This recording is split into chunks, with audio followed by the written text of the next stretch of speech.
all U.S. presidents are schizophrenic.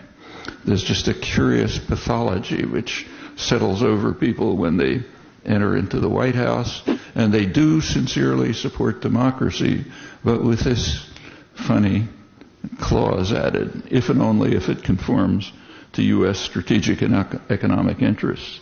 When Kissinger was leading the effort to overthrow the Allende government, the elected government in Chile, his National Security Council observed that if the United States could not control Latin America, it could not expect to achieve a successful order elsewhere in the world. International affairs are very much like the mafia.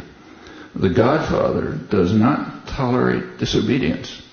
It's too dangerous because, to borrow Kissinger's terms, the virus can spread contagion elsewhere. It's not enough to send your goons in to get the money, because the Don really doesn't need it.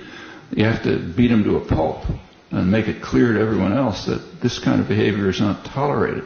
For the National Security Council, highest planning body, back in the early 50s, laid out the primary threat to U.S. interests in Latin America.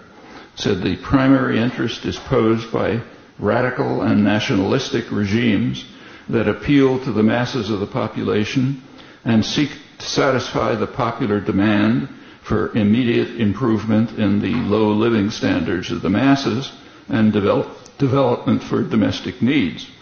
And these tendencies conflict with the demand for a political and economic climate conducive to private investment with adequate repatriation of profits and protection of our raw materials.